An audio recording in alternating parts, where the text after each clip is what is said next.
Hello students, आप सभी को हमारे यूट्यूब चैनल में स्वागत है। आज हम लोग देखेंगे क्लास 12 के सोशियोलॉजी। ठीक है, इससे पहले एक वीडियो अपलोड हो चुका है MCQ का। ठीक है, अगर वो वीडियो आप लोग नहीं देखे होंगे तो डिस्क्रिप्शन में उसका लिंक हम दे देंगे, वहाँ से जाकर आप लोग देख सकते हैं। ठीक है, तो चलिए, ये वीडियो थोड़ा लंबा होगा। बहुत सारा जितने सारे इम्पोर्टेंट प्रश्न था वो सब इसी में देखने को मिलेगा। लगभग 38 प्रश्न 40 में से इसी वीडियो से मिलेगा आप लोगों को। ठीक है, चलिए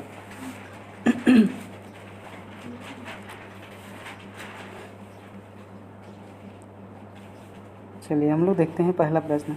पहला जो चैप्टर दिया हुआ है ये चैप्टर वाइज है। ठीक है, पहला जो चैप्टर है क्या है? परिवार तथा नातेदारी। क्या है? परिवार तथा नातेदारी, है ना। तो हम लोग अभी देखेंगे परिवार सामाजिक नियंत्रण के किस प्रकार के साधनों के अंतर्गत आता है। तो किस प्रकार के साधनों के अंतर्गत आता है, देखिए पहला होता है औपचारिक नियंत्रण के साधन और अनौपचारिक नियंत्रण के साधन। औपचारिक नियंत्रण मतलब डायरेक्ट रूप से और इनडायरेक्ट रूप से। ठीक है, तो ये दोनों इसका आंसर होगा। क्या होगा? दोनों। ठीक है, इसका आंसर हो जाएगा दोनों।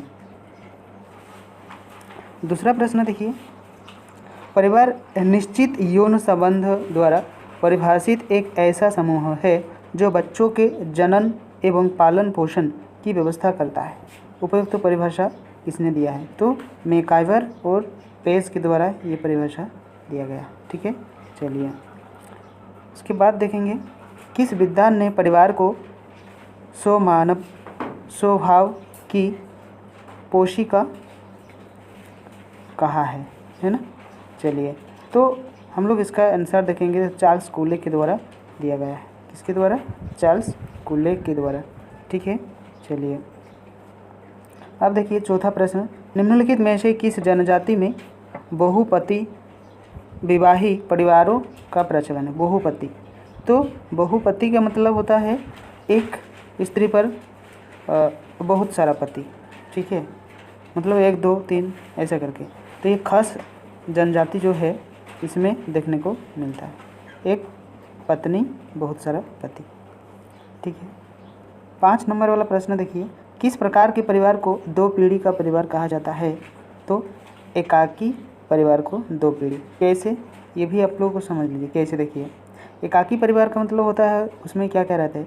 पिता पुत्र और बच्चे, पिता पुत्र बच्चे रहते हैं। ठीक है, और उसका पिता जब रहेगा एक परिवार, तब ये एक परिवार बनेगा और इधर एक परिवार, तो कितना पीढ़ी हुआ? 2 पीढ़ी हुआ। चलिए 6 नंबर वाला प्रश्न देखिए, निम्नलिखित में से परिवार का प्रकार्य क्या है? प्रकार्य है तो इनमें से सभी, यानी कि परिवार में हम लोग रहते हैं तो क्या करते हैं? संतान को उत्पत्ति करते हैं। क्या करते हैं? संतान को उत्पत्ति करते हैं। दोनों इच्छाओं की जो पूर्ति होती है ये भी रहता है, और प्रजाति की निरंतरता, प्रजाति की निरंतरता, तो इनमें से सभी। इसका राइट आंसर डी है। इसका राइट आंसर डी है। उसके बाद देखिए 7 नंबर वाला प्रश्न आप लोग देखिए क्या है?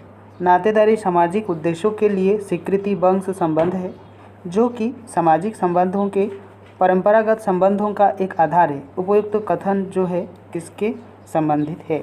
तो रेड किल्फ ब्राउन के द्वारा ये दिया गया था। ठीक है, अब देखिए मानवशास्त्री शब्दकोश, मानवशास्त्री शब्दकोश जो है, तो ये पुस्तक किसने लिखा है? यह किसने लिखा? इसका किसने लिखा है?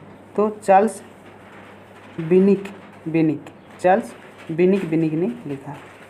ठीक है, देखिए मॉर्गन ने नातेदारी संज्ञाओं के कितने प्रकारों का उल्लेख किया है? तो 2 प्रकारों का उल्लेख किया है। यह किसका कथन है कि परिहार संबंधों के द्वारा नातेदारों के बीच सहजतापूर्ण और घनिष्ठ मैत्रीपूर्ण संबंधों का विकास होता है? तो ये जो दिया है ये वेस्टरमार्क के द्वारा दिया गया है। ठीक है, चाचा नातेदारी के अंतर्गत किस श्रेणी में आता है? तो चाचा चाची जो है, ये चाचा जो है द्वितीयक नातेदारी के अंतर्गत आते हैं। ठीक है। 12 में देखिए, निम्नलिखित में से कौन परिवार की विशेषता है? तो सार्वभौमिकता, सीमित आकार, भावनात्मक आधार, यानी कि इनमें से सभी डी इसका राइट आंसर है।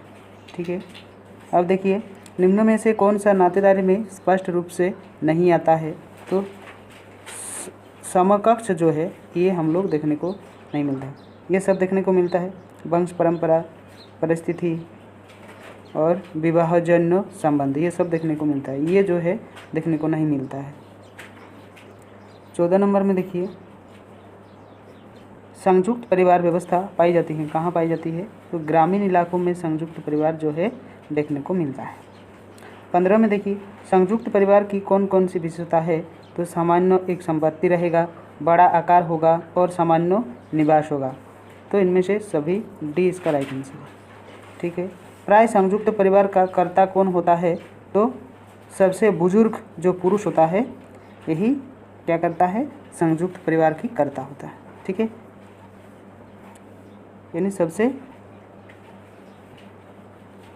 जो वयस्क होगा वही, जो कि पुरुष के अंदर में रहेगा। निम्नलिखित में से क्या संयुक्त परिवार का प्रकार जो नहीं है?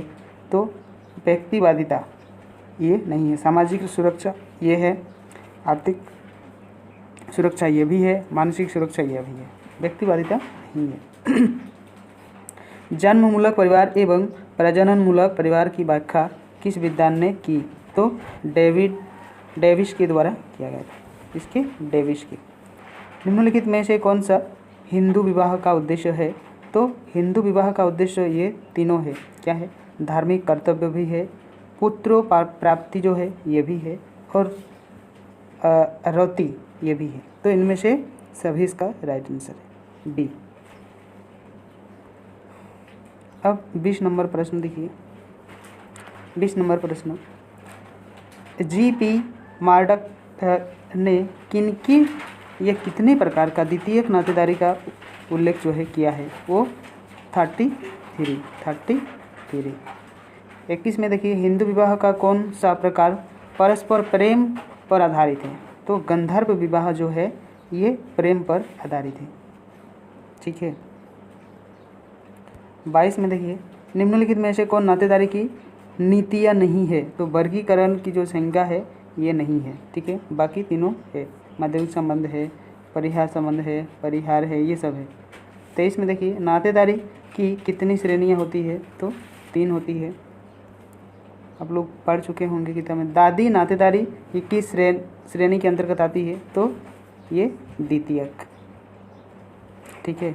यानी पिताजी से संबंध जो डायरेक्ट रखता है वही द्वितीयक के अंतर्गत आएगा। ठीक है। अब आएंगे हम लोग और एक चैप्टर, जाति व्यवस्था, कास्ट सिस्टम। ठीक है। देखिए, किसने कहा जाति एक बंद वर्ग है? तो मजूमदार एवं मदान दोनों ने कही है। जाति कास्ट शब्द की उत्पत्ति किस भाषा से हुई है? तो लैटिन भाषा से हुई है। ठीक है। किस समाजशास्त्री ने स्वजाति की अवधारणा का प्रयोग स्वप्रजाति के संदर्भ में किया है? तो अब्बे डुबायोस के द्वारा किया गया। यह कथन किसका है कि जब एक वर्ग लगभग पूर्ण रूप से वंशानुक्रम पर आधारित होता है तब उसे हम जाति कहते हैं? ये किसने कहा है? तो चार्ल्स कूले के द्वारा ये कहा गया है। ठीक है।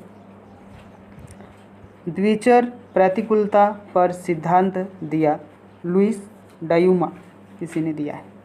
6 में देखिए, सर हार्बर्ट रिजले के नेतृत्व में किस वर्ष जाति आधारित जनगणना आयोजित की गई थी? तो ये जो है 1901 में। ठीक है। चलिए अब देखिए, निम्नलिखित में से जाति व्यवस्था की विशेषता है तो ये क्या है? देखिए, जाति व्यवस्था की खुली व्यवस्था, एकांत विवाह समूह, खान पान, सामाजिक सहवास पर प्रतिबंध, ये सभी इसका राइट आंसर है। ठीक है। अब देखिए, एक विचारधारा के रूप में जाति व्यवस्था का अध्ययन निम्नों में से किस समाजशास्त्री ने किया है? तो इसका राइट आंसर अगर हम लोग देखेंगे तो सभी ने किया है। ठीक है, डी। जाति व्यवस्था में परिवर्तन के लिए निम्नलिखित में से कौन सा कारण उत्तरदायी है?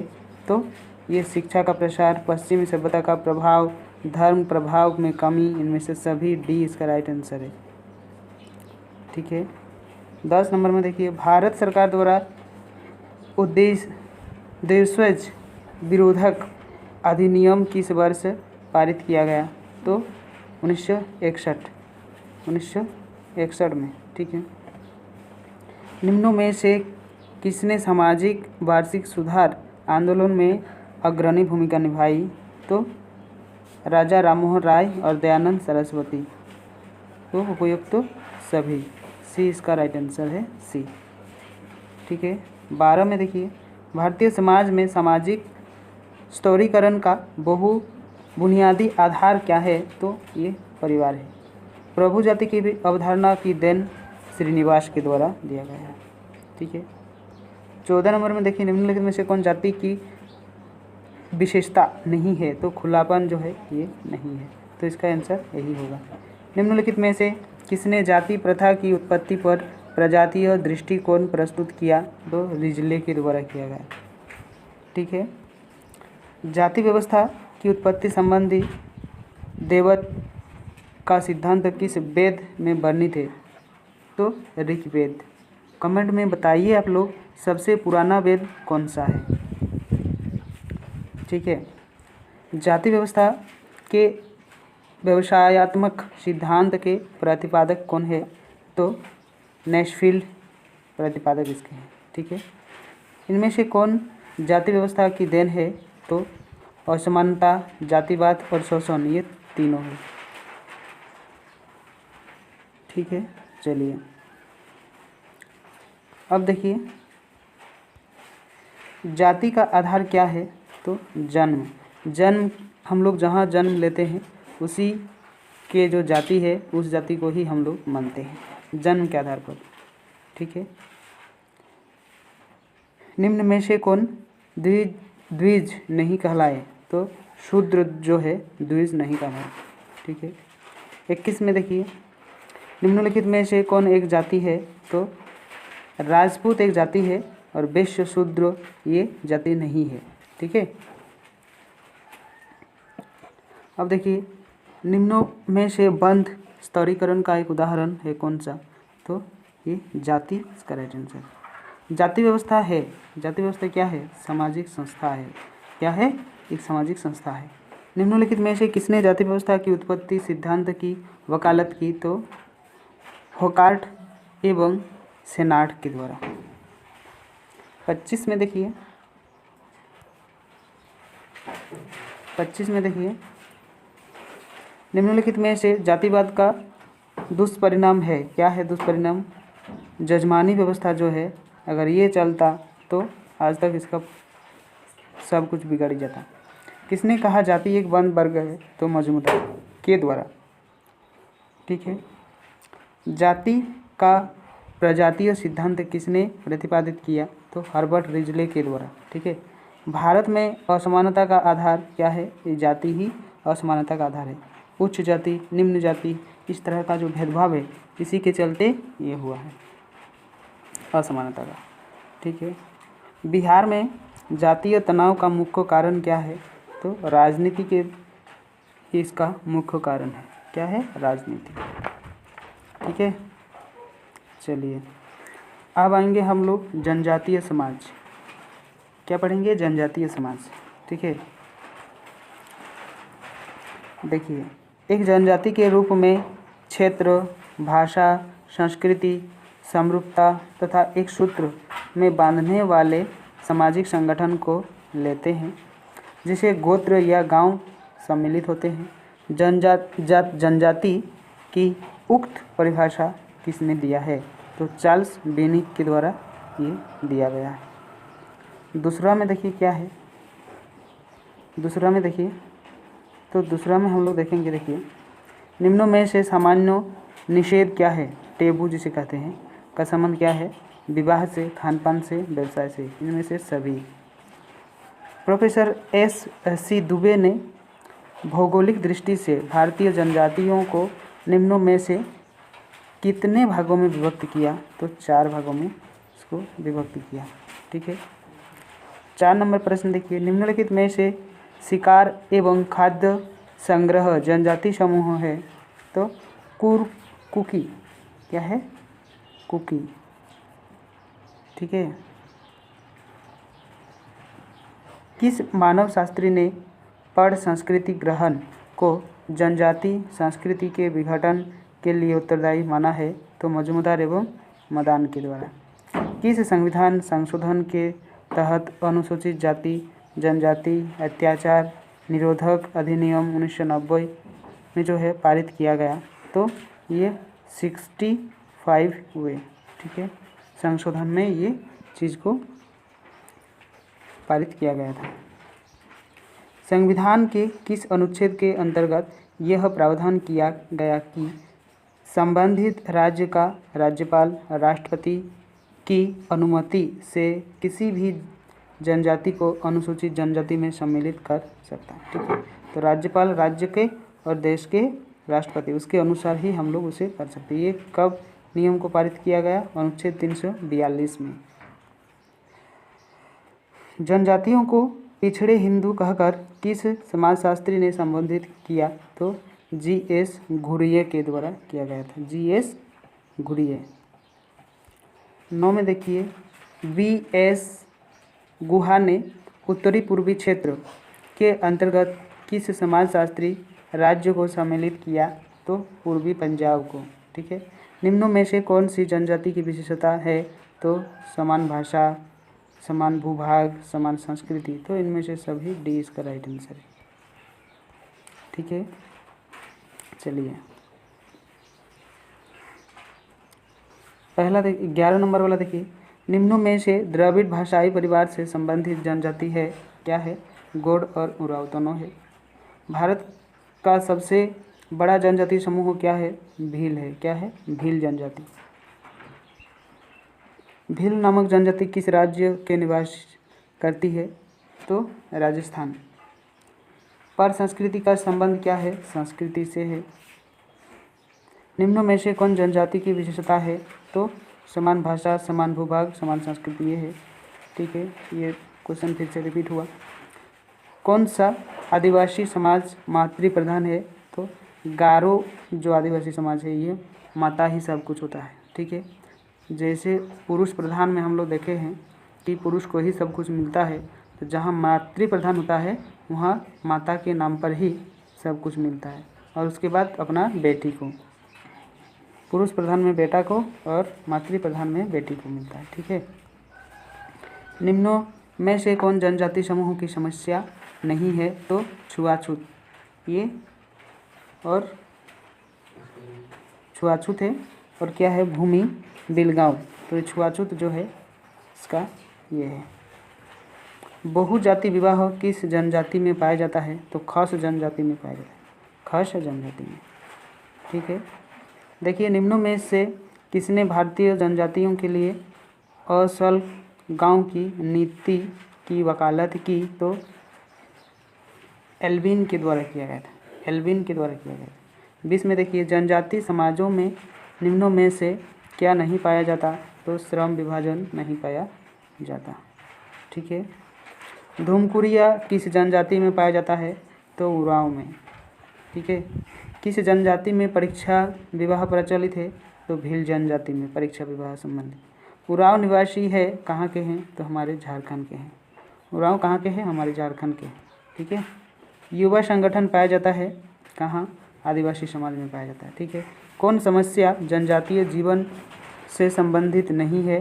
तो छुआछूत जो है ये जनजातीय जीवन से संबंधित नहीं है। ठीक है।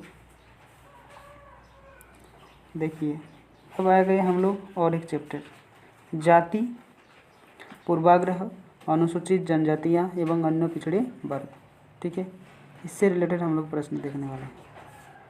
यह किसका कथन है कि पूर्वाग्रह शीघ्रता में लिया गया वह निर्णय है जो पूर्व परीक्षण किए बिना ही किसी व्यक्ति अथवा समूह के प्रति अपनी धारणा बना लेते हैं? तो आर्गवन के द्वारा ये लिया गया। ठीक है। अछूत जनजाति के लिए हरिजन शब्द का प्रयोग निम्नों में से किसके द्वारा किया गया? तो महात्मा गांधी के द्वारा किया गया। ठीक है। संविधान के किस अनुच्छेद के अंतर्गत अस्पृश्यता उन्मूलन का प्रावधान किया गया? तो अनुच्छेद 17 के अंदर ये किया गया था। ठीक है। अब देखेंगे हम लोग चौथा प्रश्न, जाति संबंधी नियोक्ता निवारण अधिनियम किस वर्ष लागू किया गया? तो 1850 में। किस समाज में वैज्ञानिक ने कृषक जातियों को पिछड़े वर्गों के सार माना है? तो आद्रे बेताई। 6 में देखिए, सन 1937 में ट्रावनकोर राज्य ने शैक्षिक और एवं आर्थिक दृष्टि से कमजोर वर्गों को क्या कहकर संबोधित किया? तो पिछड़े समुदाय कहा था। 7 में देखिए, भारत का पहला पिछड़ा वर्ग आयोग किसकी अध्यक्षता में गठित किया गया? तो काका कालेकर के द्वारा। ठीक है। मंडल आयोग ने अन्य पिछड़े वर्गों के लिए कितने प्रतिशत आरक्षण देने की संप्रति की थी? तो ये 52%। पिछड़े वर्गों के उत्थान हेतु ज्योतिबा फुले ने किस समाज की स्थापना की? तो सत्य शोधक समाज की स्थापना की थी ज्योतिबा फुले के द्वारा। अब देखिए, निम्नलिखित में से अस्पृश्यता का प्रमुख आयाम क्या है? तो अधीनता, बहिष्कार और शासन। तो इनमें से सभी डी। ठीक है। मंडल आयोग ने अपनी रिपोर्ट में निम्नों में से कौन सा सुझाव दिया? तो जो सुझाव दिया था, ये सभी सुझाव दिया था। सरकारी सेवाओं में 27% आरक्षण, 27% आरक्षण केवल सेवाओं में ही नहीं बल्कि पदोन्नति मतलब प्रमोशन जिसे कहते हैं उसमें भी लागू किया जाए। अनुसूचित जातियों एवं जनजातियों की भांति अन्य पिछड़े वर्गों को भी सूचीबद्ध किया जाए, यानी इसका आंसर डी होगा। ठीक है। चलिए, अब देखिए, निम्नलिखित में से कौन कारक पिछड़े वर्गों की सामाजिक आर्थिक स्थिति में परिवर्तन के लिए उत्तरदायी है? तो ये सभी है। ठीक है। तो ये सभी है। अब देखिए, जाति पूर्वाग्रह का क्या अर्थ है? तो किसी जाति से संबंधित अवैज्ञानिक एवं गलत अवधारणा। ठीक है। चलिए, अब आ गए हम लोग और एक चैप्टर, महिला स्त्री समानता एवं अधिकारों के लिए संघर्ष। ये हम लोग अभी देखेंगे। चलिए, हम लोग देखेंगे अभी महिला स्त्री समानता। ठीक है। चलिए, जो प्रश्न है उसे हम लोग देखेंगे अभी। महिलाओं की सामाजिक स्थिति किस काल में सर्वाधिक निम्न थी? सर्वाधिक निम्न तो मुगल काल में महिलाओं की जो स्थिति थी वो बहुत निम्न थी। ठीक है। अखिल भारतीय महिला सभा की स्थापना किस वर्ष हुई थी? ठीक है। तो 1927 में। ठीक है। तीसरा देखिए, समाज सुधार के प्रयासों से किस वर्ष हिंदू पुनर्विवाह अधिनियम पारित हुआ? तो 1856 में। ठीक है।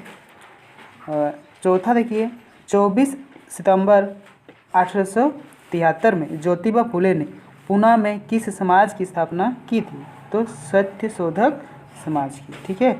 लैंगिक विषमता की प्रकृति है सामाजिक। क्या है? सामाजिक।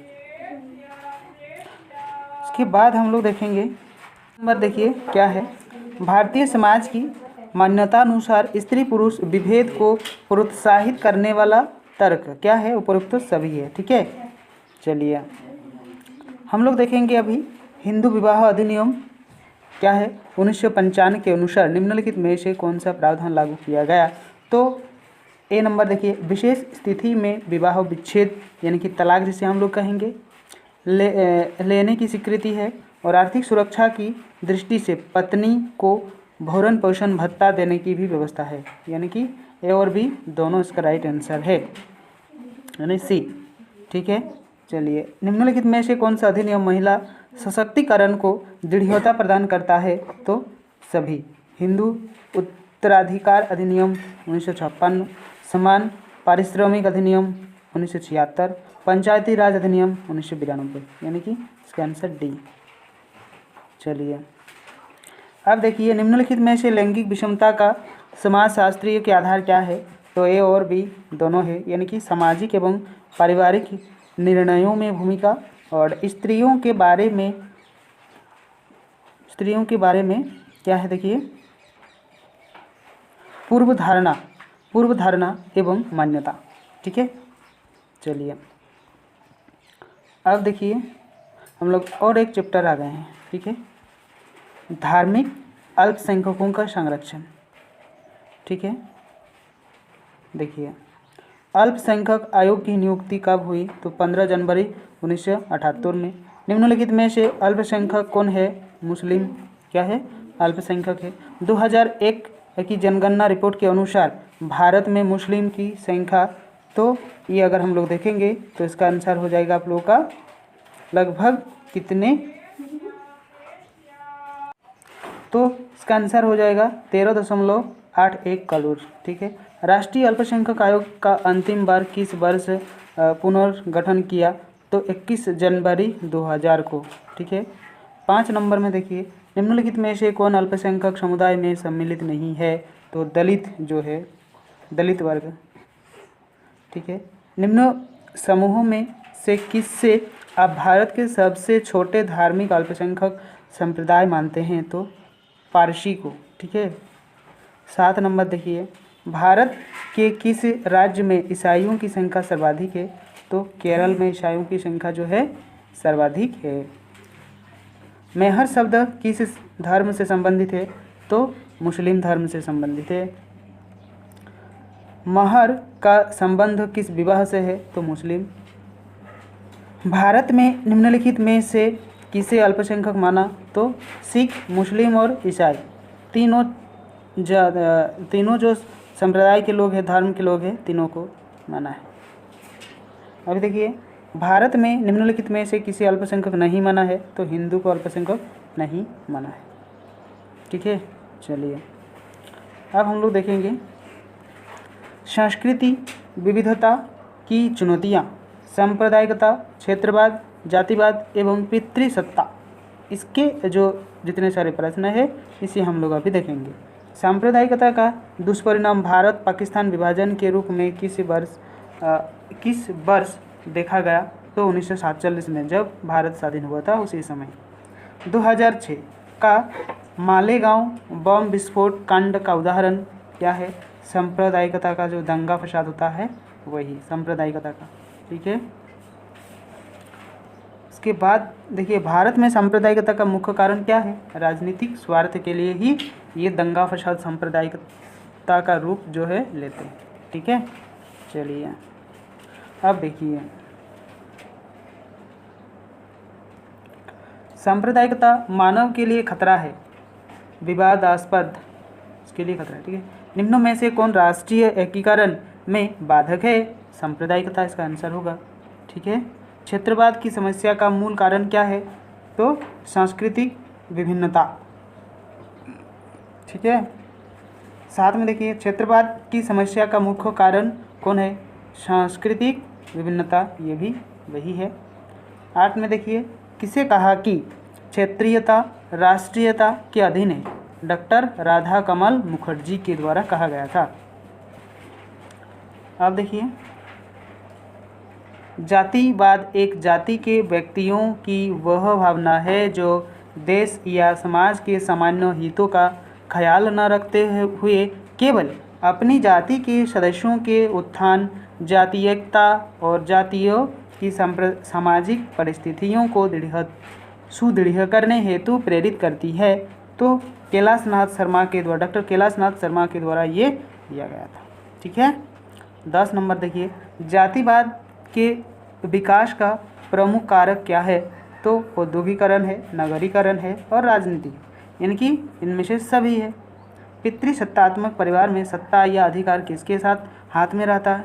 ये पुरुष के हाथ में रहता है। ठीक है, यानी पिताजी।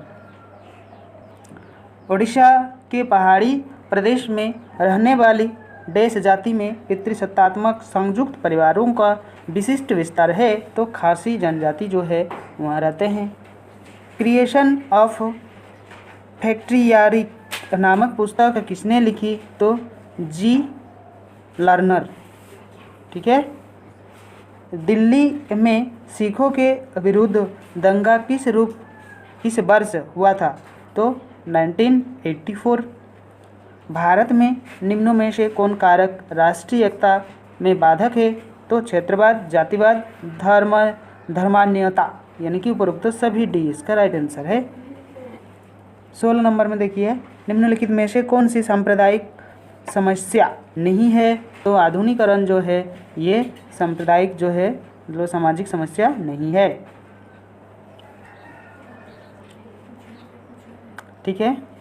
अब आ गए हम लोग और एक प्रश्न चैप्टर के अंदर। भारत में सांस्कृतिक परिवर्तन की प्रक्रिया आधुनिकीकरण, पश्चिमीकरण, संस्कृतिकरण एवं धर्म निरपेक्षीकरण, ये बहुत ही इम्पोर्टेंट चैप्टर है। ठीक है। चलिए, पहला नंबर प्रश्न, social change in modern India नामक पुस्तक का लेखक M.N. श्रीनिवास के द्वारा लिखा गया था। दूसरा नंबर प्रश्न देखिए, आधुनिकीकरण एक प्रक्रिया है जो परंपरागत समाज से औद्योगिकरण पर आधारित समाज की ओर अग्रसर होती है। उक्त परिभाषा दी है, किसने दी है, तो S.C. दुबे ने दिए हैं। निम्नों में से आधुनिकीकरण का मुख्य लक्षण है, क्या है, औद्योगिकरण को प्रोत्साहन, नवीन तकनीकी का प्रयोग, संचार एवं यातायात के साधनों में वृद्धि, यानी कि उपरोक्त सभी डी। ठीक है। चौथा प्रश्न देखिए क्या है, संविधान के किस अनुच्छेद के अनुसार राज्य के नागरिकों के साथ जाति, धर्म, वंश अथवा जन्मस्थान आदि के आधार पर विभेद नहीं किया जाएगा, वो अनुच्छेद 15 में लिखा गया है। निम्नलिखित में प्रभु जाति की अवधारणा का संबंध है, इसे है M.N. श्रीनिवास के द्वारा ये संबंधित है। 6 नंबर में देखिए, वह कौन सी प्रक्रिया है जिसके अंतर्गत कोई भी जाति, जनजाति या समूह अपने से उच्च जाति, प्राय दी जाति जिसे हम लोग कहेंगे, के रीति रिवाजों, कर्मकांड, विचारधारा, मूल्य को अपनाकर समाज में अपनी जातीय स्थिति को ऊपर उठाने का प्रयास करता है। जो निचले जाति के लोग हैं वो उच्च जाति के स्वभाव, चरित्र, सब कुछ जो है उसको अपनाने की कोशिश करता है, उसको हम लोग क्या कहेंगे, तो संस्कृतिकरण उसे हम लोग कहेंगे। क्या कहेंगे, संस्कृतिकरण कहेंगे। 7 नंबर देखिए, निम्नलिखित में से धर्म निरपेक्षीकरण की प्रक्रिया का मुख्य तत्व क्या है, तो विभेदीकरण में वृद्धि, धार्मिकता में ह्रास, तार्किकता में वृद्धि, उपरोक्त सभी। देखिए, परिवर्तन की वह प्रक्रिया जो भारतीय जनजीवन, समाज और संस्कृति के विभिन्न पक्षों में उस पश्चिमी संस्कृति के संपर्क में आने के कारण उत्पन्न हुई, जिसे ब्रिटिश शासक अपने साथ लाए थे, वह प्रक्रिया कहलाती है पश्चिमीकरण। आप लोग पढ़े होंगे, ये पॉलिटिकल में भी है, आप लोग पढ़े होंगे। ठीक है। चलिए, अब हम लोग देखेंगे 9 नंबर वाला प्रश्न को। देखिए क्या है, संस्कृतिकरण की अवधारणा किसने विकसित की, तो M.N. श्रीनिवास के द्वारा। 10 नंबर में देखिए, धर्म निरपेक्षता का क्या अर्थ है, तो विभिन्न धर्मों का सह अस्तित्व, अन्य धर्मों के प्रति श्रद्धा, राज्य का अपना कोई धर्म न होना, उपरोक्त सभी इसका राइट आंसर है। ठीक है। चलिए, आधुनिकीकरण संबंधित है अर्जित परिस्थितियों के साथ। ठीक है, जो हम लोग वर्तमान में जो जीते हैं, काम वगैरह करते हैं, उसी के अंदर में आएगा। पश्चिमीकरण की अवधारणा किसके द्वारा दी गई है, M.N. श्रीनिवास के द्वारा। 13 में देखिए, ब्राह्मणीकरण की अवधारणा किसने विकसित की, तो M.N. श्रीनिवास के द्वारा। संस्कृतिकरण की अवधारणा की देन M.N. श्रीनिवास के द्वारा। ठीक है।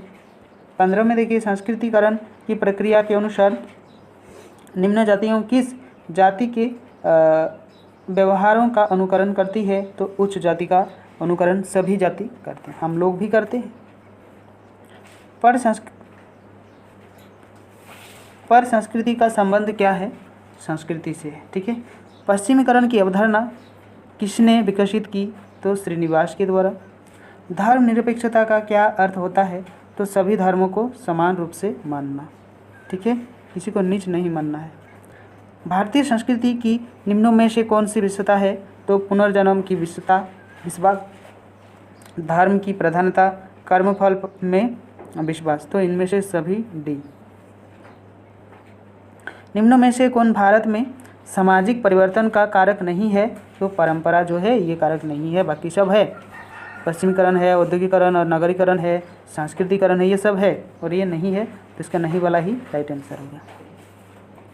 चलिए 26 में देखिए अभी और एक आए हम लोग समाज सुधार आंदोलन एवं कानून, ठीक है। राजा राममोहन राय ने 1828 में किस समाज की व्यवस्था स्थापना की है? तो ब्रह्म समाज की, ठीक है, ब्रह्म समाज की। देखिए रानाडे और भंडारकर ने सन 1867 ईस्वी में किस संस्था का स्थापना की? तो प्रार्थना समाज की, ठीक है। आर्य समाज की स्थापना कब हुई? तो 1885।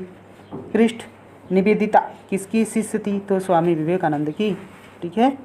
चलिए 5 नंबर देखिए, आर्य समाज ने गुजरवाला में गुरुकुल की स्थापना किस वर्ष की? तो 900 ईस्वी, ठीक है। इंडियन मिरर पुस्तक के लेखक कौन है? केशव चंद्र सेन है। कौन है? केशव चंद्र सेन है, ठीक है। दहेज निरोधक अधिनियम किस वर्ष पारित हुआ? तो 1962। सती प्रथा के विरुद्ध आवाज़ सर्वप्रथम किसने उठाई? राजा राममोहन राय ने। कब वृद्धों के लिए राष्ट्रीय नीति की घोषणा की गई? तो 1999, ठीक है। हिंदू विवाह कानून कब बना था? तो 1995। सत्य शोधक समाज के संस्थापक ज्योतिबा फुले। ब्रह्म समाज की स्थापना राजा राममोहन राय। ये आप लोग पूरा रट लीजिए, ठीक है, यही सब प्रश्न पूछने वाले हैं। निम्नलिखित में से कौन सा एक सामाजिक समस्या है? तो भिक्षावृत्ति, ये एक समस्या है, ठीक है। चलिए आर्य समाज की स्थापना किसने की अथवा आर्य समाज के संस्थापक कौन है? तो दयानंद सरस्वती। बाल विवाह निरोधक अधिनियम किस वर्ष लागू हुआ? तो 1929, ठीक है। चलिए स्वामी दयानंद सरस्वती किस समाज के संस्थापक रहे? तो आर्य समाज की, ठीक है। 17 में देखिए, आर्य राज्य द्वारा पारित किए गए वे कानून जो सामाजिक कुरीतियों को दूर करने, सामाजिक विघटन को रोकने तथा समाज सुधार के अनुकूल परिस्थितियों उत्पन्न करने के उद्देश्य से बनाए जाते हैं, उन्हें क्या कहते हैं? सामाजिक विधान कहते हैं, ठीक है। किस समाज सुधारक ने सती प्रथा का सर्वप्रथम घोर विरोध किया? राजा राममोहन राय के द्वारा। अस्पृश्यता अधिनियम यानी कि छुआछूत कब पारित हुआ? तो ये 1995, ठीक है। नागरिक अधिकार संरक्षण कानून किस सन में बना? तो 1976 में। हिंदू गोद लेना भरण पोषण अधिनियम के अनुसार गोद लेने वाले व्यक्ति में निम्नों में से कौन सी विशेषता होनी चाहिए? देखिए उनका मन स्वस्थ हो, उनकी आयु कम से कम 18 वर्ष की हो और उसका कोई स्वाभाविक या गोद लिया हुआ पुत्र या पोपुत्र न हो, तो न हो। और क्या है देखिए, यदि उसकी पत्नी जीवित है, गोद लेने के लिए उसकी सहमति होनी आवश्यक है। उपरोक्त सभी, तो इसका राइट आंसर हो जाएगा उपरोक्त सभी, ठीक है। भारत में किस वर्ष प्रधानमंत्री रोजगार योजना शुरू किया? तो 1993, ठीक है। निम्नों में से किसके प्रयास से सती प्रथा उन्मूलन संभव हुआ? तो राजा राममोहन राय के द्वारा, ठीक है। चलिए पंचायती राज एवं सामाजिक पुनरुत्थान की चुनौतियाँ, ठीक है। देखिए इससे भी बहुत बढ़िया बढ़िया प्रश्न रहता है इस चैप्टर से। निम्नों में से भारतीय ग्रामीण सामाजिक संस्था का प्रमुख आधार क्या है? संयुक्त परिवार है, जाति प्रथा है, पंचायती राज है, इनमें से सभी। ठीक है, चलिए। पंचायती राज, भारत में पंचायती राज व्यवस्था जो है संविधान के किस संशोधन में लागू की गई थी? तो 73वें संविधान संशोधन में उसको लागू किया गया था। संविधान संशोधन अधिनियम 1992 कब से लागू किया गया? तो 23 अप्रैल 1993। त्रिस्तरीय पंचायती राज व्यवस्था प्रमुख अंग है, क्या है? क्षेत्र पंचायत, जिला और ग्राम, इनमें से सभी डी। पंचायत का ग्रामीण राजनीतिक जीवन में क्या महत्व है? तो नागरिकता की शिक्षा, ग्रामीण नेतृत्व का विकास, शांति और सुरक्षा व्यवस्था, उपरोक्त तो सभी डी।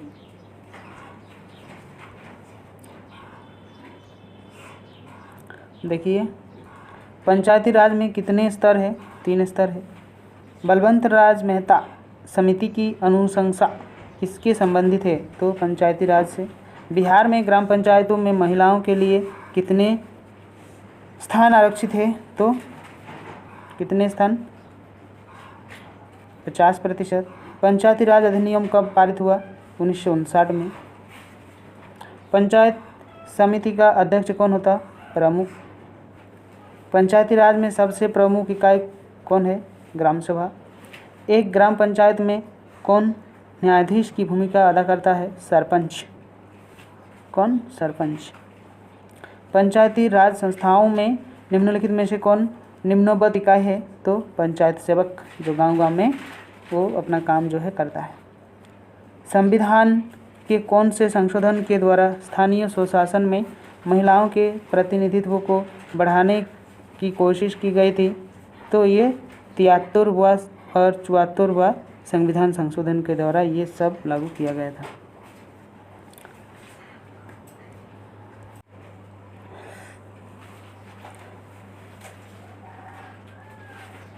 पंचायत समिति का अध्यक्ष कौन होता है? तो प्रमुख होता है। ठीक है, बिहार में पंचायती राज में राज्य के सदस्यों का कार्यकाल कितने वर्षों के होता है? तो 5 वर्ष के लिए होता है। ठीक है, बलवंत राय मेहता समिति सबसे किससे संबंधित है? तो पंचायती राज से संबंधित है। ठीक है, चलिए अब देखिए और एक चैप्टर आए हैं हम लोग 30 नंबर में, भूमि सुधार, हरित क्रांति, कृषक समाज। इम्पोर्टेंट है, इससे भी प्रश्न आप लोग को देखने को मिलेगा।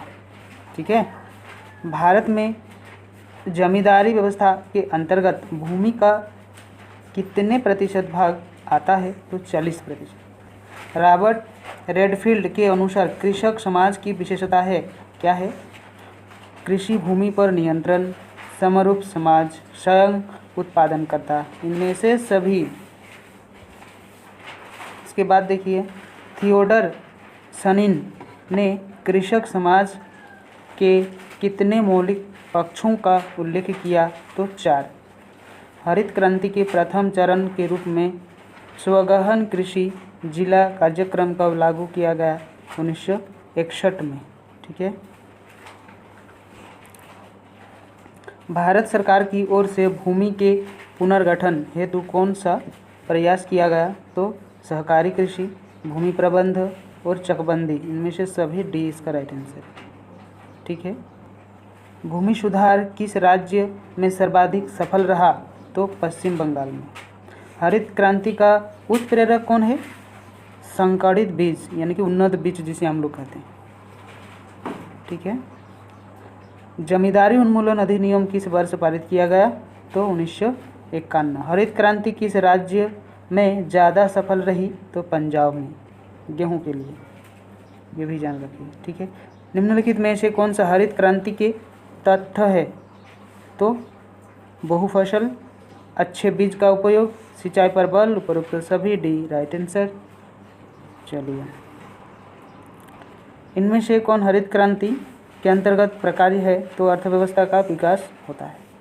ठीक है, क्षेत्रीय असमानता नहीं होता है। चलिए अब देखिए, हम लोग और एक चैप्टर में आए हैं, वर्ग संरचना में परिवर्तन। एक सामाजिक वर्ग सांस्कृतिक आधार पर परिभाषित वह समूह है जिसे संपूर्ण जनसंख्या में एक निश्चित स्थिति प्राप्त हो। यह कथन किसने दिया है? रिचर्ड लेपियर का है। ठीक है। दूसरा में देखिए, हम एक समूह को तब वर्ग कह सकते हैं जबकि उस समूह के लोगों को जीवन के कुछ विशिष्ट अवसर समान रूप से प्राप्त हो। तो मैक्स वेबर के द्वारा इसे दिया गया था।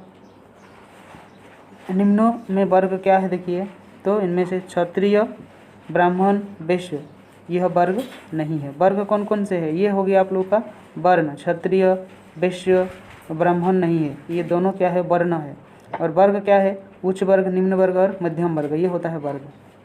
तो इनमें से कोई नहीं इसका राइट आंसर। ठीक है। पूंजीपति वर्ग को शोषक वर्ग किसने कहा? तो मार्क्स ने कहा था। मार्क्स ने यह भी सलाह दिया था सभी गरीबों को कि आप लोग अपना हक लीजिए, हम लोग आप लोगों के पीछे हैं। निम्नलिखित परिभाषा किसकी है? सामाजिक वर्ग एक समुदाय का कोई भाग है जो सामाजिक स्थिति के आधार पर शेष भाग से पृथक दृष्टिगोचर होता है। ये मैकाइवर तथा पेज के द्वारा दिया गया था। 6 में देखिए, एक सामाजिक वर्ग उन व्यक्तियों का योग है जिनकी आवश्यक रूप से एक समाज विशेष में एक ही सामाजिक स्थिति हो। यह परिभाषा दिया है आर्गवन और निमकाफ ने ये दिया है। निम्नलिखित में सामाजिक वर्ग के निर्माण का कौन सा आधार नहीं है? तो इसका आधार जो है जन्म नहीं है। इनमें से कौन वर्ग की विशेषता नहीं है? तो जन्म वर्ग का विशेषता नहीं है। ठीक है। निम्नलिखित में से एक वर्ग नहीं है, क्या है? ब्राह्मण जो है ये वर्ग नहीं है। डॉक्टर, वकील, शिक्षक ये सब है। ठीक है। चलिए 32 नंबर पेज में हम लोग पहुंच गए। इसमें और एक प्रश्न चैप्टर आए हैं, जनसंचार और सामाजिक परिवर्तन। लोकतांत्रिक व्यवस्था में देश को चतुर्थ स्तंभ कहा है, वो जनसंचार जिसे हम लोग प्रेस कहते हैं। ठीक है। यह किसका कथन है कि स्व संचार एक ऐसी प्रक्रिया है जिसके द्वारा कुछ विचारों को विभिन्न साधनों के माध्यम से संपूर्ण समुदाय तक पहुंचाया जाता है, वो विल्सन के द्वारा दिया गया है। निम्नलिखित में से जनसंचार का प्रसार क्या है? विद्युत संचार, मुद्रित और दृश्य श्रव्य संचार। उपरोक्त तो सभी D right answer. Mobile phone, fax, internet आदि जनसंचार के किस साधन के अंतर्गत आते हैं? तो विद्युत संचार के साधन के अंतर्गत आते हैं। ठीक है। जनसंचार के प्रभाव स्वरूप भारतीय समाज ने किस मूल्य को आत्मसात किया? तो धर्मनिरपेक्षवादी, समानतावादी और स्वतंत्रवादी, यानी कि उपरोक्त सभी डी राइट आंसर। वर्तमान भारतीय संस्कृति सर्वाधिक रूप से किसके प्रभावित किया? यह किससे प्रभावित किया? तो आदर्शवाद से प्रभावित किया। ठीक है। 7 नंबर में देखिए, निम्नों में से किसे प्रजातंत्र का चौथा स्तंभ कहा? तो जनसंचार जिसे हम लोग प्रेस कहते हैं। भारत के सामान्य ग्रामीण में जनसंचार के किस साधन का प्रचलन सबसे अधिक? तो रेडियो का। अभी तो मोबाइल का हुआ है, लेकिन ये रेडियो पहले था। जनसंचार को प्रजातंत्र का कौन सा स्तंभ कहा? तो चौथा स्तंभ कहा है। ठीक है। आकाशवाणी का अंग्रेजी में संक्षिप्त रूप क्या है? AIR। ठीक है। AIR संक्षिप्त रूप ये यार। ठीक है। देखिए और एक आए हैं हम लोग चैप्टर भूमंडलीकरण एवं सामाजिक परिवर्तन। भूमंडलीकरण वह प्रक्रिया है जो पूंजीवाद के विस्तार एवं उसकी समृद्धि के कारण उत्पन्न हुए हैं। यह परिभाषा प्रस्तुतकर्ता कौन है? तो वेलरस्टेन के द्वारा ये दिया है। ठीक है। ये दिया है, देखिए क्या है। दी कॉन्सेप्ट्स ऑफ मॉडर्निटी पुस्तक के लेखक जो है कौन है? ये गिड्डेंस है। कौन है? गिड्डेंस। ठीक है। उसके बाद देखिए हिस्टोरिकल कैपिटलिज्म के लेखक कौन है? तो वेलरस्टेन के द्वारा इसे लिखा गया है। भूमंडलीकरण को आगे बढ़ाने वाले प्रमुख प्रेरक कौन से हैं? तो ये बाजार की खोज, बहुराष्ट्रीय विनियोग, प्रौद्योगिकी, इलेक्ट्रॉनिक एवं कंप्यूटर नेटवर्क, उपरोक्त सभी डी। ठीक, निम्नों में से कौन सा एक प्रभाव भारत पर भूमंडलीकरण का प्रभाव नहीं है? तो राष्ट्रीयकरण। तो क्या है? राष्ट्रीयकरण है। भूमंडलीकरण संबंधित है उदारीकरण से। समाज शास्त्रीय दृष्टिकोण में से भूमंडलीकरण की अवधारणा का विश्लेषण किसने किया? एंथनी गिटेंस के द्वारा। ठीक है। भूमंडलीकरण का भौमिक उद्देश्य प्रत्येक राष्ट्र को विश्व स्तर पर क्या सुगम रूप से उपलब्ध करता है? तो ज्ञान, संशोधन, तकनीकी, इनमें से सभी डी। यद्यपि भूमंडलीकरण प्रक्रिया का कार्य क्षेत्र आर्थिक माना जाता है, तथापि कौन सा क्षेत्र उससे अछूता नहीं है? तो संस्कृति, सामाजिक, राजनीतिक, उपरोक्त सभी डी। भूमंडलीकरण का प्रमुख आधार क्या है? तो भौतिकवादी दर्शन। भारत में भूमंडलीकरण का प्रारंभ किस वर्ष हुआ? 1991। भारत की औद्योगिक नीति 1991 में सरकारी क्षेत्र के लिए आरक्षित उद्योगों की संख्या 17 से घटकर कितनी हो गई? तो 8। ठीक है। अब देखिए, जनजातीय आंदोलन से संबंधित कुछ प्रश्न भी रहेगा आप लोगों को। संथाल विद्रोहों के नेतृत्व किसने किया? सिदो कानू के द्वारा किया गया था। ठीक है। आदिवासी महासभा एक संगठन था, ये संथाल। ठीक है। राजमोहिनी आंदोलन संबंधित है किससे? तो जनजातीय आंदोलन से। ठीक है। जनजातीय आंदोलन का संबंध किससे है? जनजाति से है। इसके बाद निम्नलिखित में किसका संबंध जनजातीय आंदोलन से नहीं है? तो डॉक्टर जय मंगल सिंह जो है ये नहीं है। मुंडा विद्रोह का नेतृत्व किसने किया? बिरसा मुंडा। ताना भगत आंदोलन जनजाति से है। भारत के किस प्रदेश में अनुसूचित जनजातियों की संख्या सबसे अधिक है? मध्य प्रदेश में है। ठीक है। अब देखिए, यहाँ दिया हुआ है, देखिए, raps and cultures of India पुस्तक के लेखक कौन है? तो डॉक्टर मजूमदार ने इसे लिखा है। ठीक है। चलिए फटाफट हम लोग बाकी क्वेश्चन को देख लेते हैं। निम्नलिखित में से कौन सी जनजाति उत्तर प्रदेश की नहीं है? तो गोंड जनजाति नहीं है। ठीक है। एक जनजातीय एक सामाजिक समूह है जो एक विशिष्ट भाषा बोलता है तथा एक विशेष संस्कृति रखता है जो उन्हें दूसरे जनजाति समूहों से पृथक रखती है।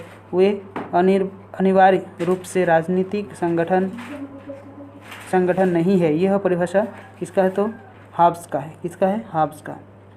पिछड़े हुए हिंदू किसे कहा गया? तो जनजाति को।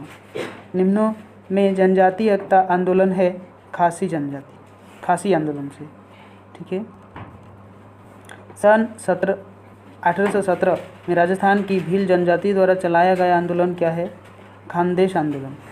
निम्नों में सुधारवादी आंदोलन क्या है? तो राजमोहिनी आंदोलन है, ताना भगत है और भील भगत है।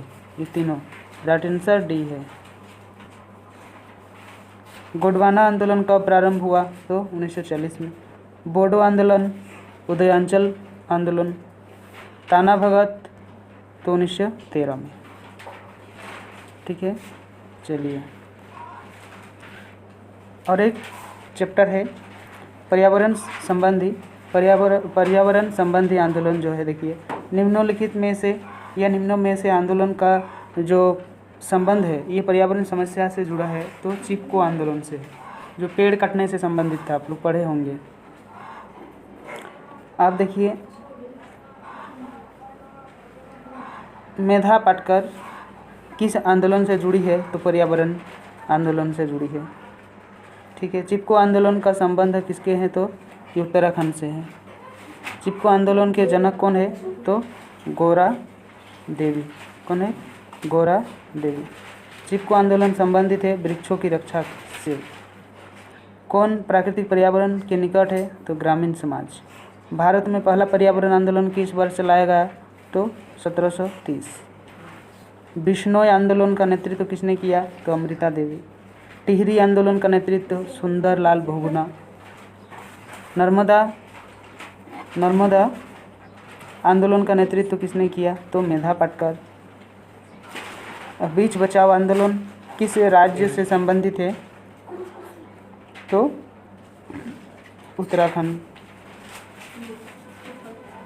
बीच बचाओ आंदोलन का नेतृत्व किसने किया? तो विजय राजधारी। प्रशांत घाटी आंदोलन केरल। इसके बाद जंगल बचाओ आंदोलन किस प्रदेश से संबंधित है? तो बिहार। ठीक है, तो हम लोग आज क्या किए, पूरा सोशियोलॉजी का जितना सारा चैप्टर था सब ख़त्म कर दिए। और जो एक वीडियो इससे पहले बनाया गया था उसका लिंक अगर हम लोग देखना चाहते हैं तो हम डिस्क्रिप्शन में उसका लिंक दे देंगे, आप लोग वहां से जाकर देख सकते हैं। ठीक है, तो ये वीडियो पूरा देखने के लिए आप सभी को बहुत बहुत धन्यवाद। और जो स्टूडेंट न्यू है वो सबसे पहले इस चैनल को सब्सक्राइब कर ले, ताकि इस तरह का स्टडी से संबंधित बहुत सारा वीडियो अपलोड होता रहता है, उससे आप लोगों का कुछ ना कुछ फ़ायदा ज़रूर होगा। ठीक है, तो आप सभी को बहुत बहुत